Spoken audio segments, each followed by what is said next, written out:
Have you ever looked at an ad for something and thought, wow, I really want that? Today we're going to pull back the curtain on a piece of marketing for a designer chandelier. We're going to deconstruct it piece by piece to see exactly how they use language to turn a simple light fixture into this object of pure desire. Let's dive in. So notice how they start. They don't just show you the product. Nope. They start with a question, a feeling. This is such a classic hook. They tap into that universal desire we all have for a beautiful home, and it creates this tiny, subtle sense of, maybe my room is missing something. It gets you wondering, what's the secret ingredient? And boom, there's their answer. See, the problem isn't your sofa or your paint color, it's your lighting. The ad copy immediately frames generic fixtures as the enemy of a truly elegant space. It's a textbook marketing move. Create the problem, and then you get to sell the perfect solution. And right on cue, here comes that solution. But listen to the words they use. It's not a product, it's a masterpiece. They're not launching it, they're introducing it, like a piece of art at a gallery opening. This is all about framing. It's about elevating this thing from the very first moment you see it. This line right here, this is the core of the entire pitch. They are completely reframing what this object is. It's not just for light anymore. It's a sculptural art installation. That one phrase totally changes its status, right? And it also justifies a much higher price. Art doesn't just light up a room, it completely transforms it. And it goes even deeper. By calling it a statement piece, they're not just selling you an object, they're selling you an identity. The ad is promising more than light. It's promising that you'll be seen as someone with sophisticated, impeccable taste.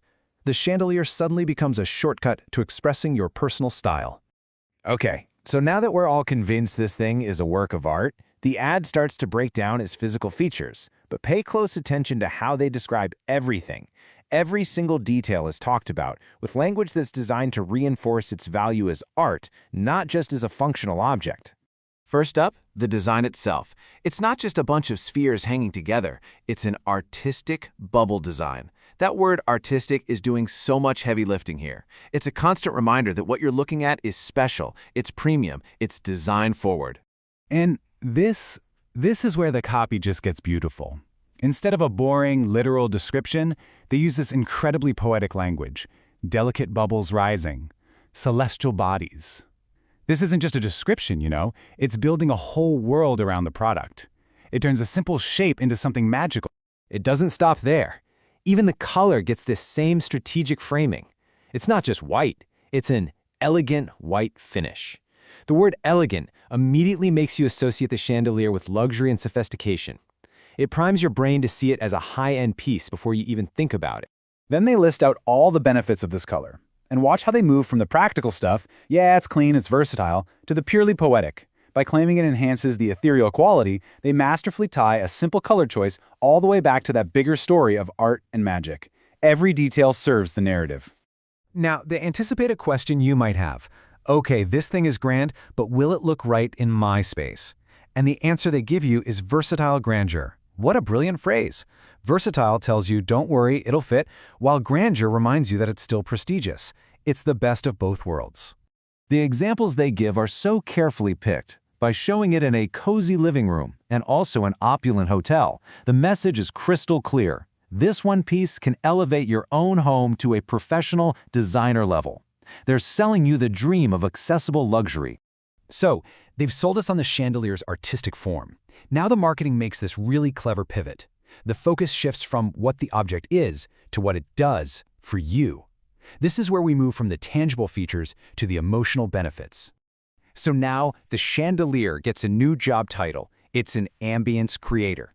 This is that classic move from selling a product to selling an outcome.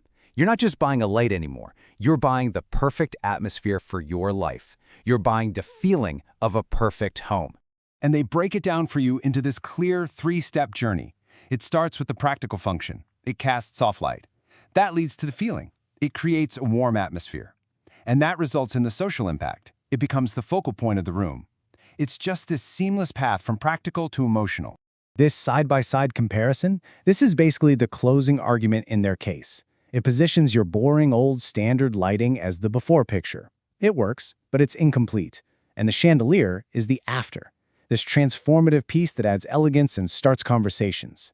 It's such a powerful way to hammer home the product's superior value. Okay, we're at the final part of the pitch, and this is where they have to overcome the biggest hurdle of all, the price. And what's so brilliant is how they do it without ever even mentioning money. The whole strategy is to reframe the purchase as a wise investment. The key word, the magic word, is investing. Think about it. Spending feels like a loss, like the money's just gone. But investing? That feels smart, it feels responsible. It's a decision that pays off in the future. This language creates this powerful psychological shift. And to make you feel extra secure in your investment, they label it a contemporary classic that's totally immune to trends. This is all about getting ahead of any potential buyer's remorse.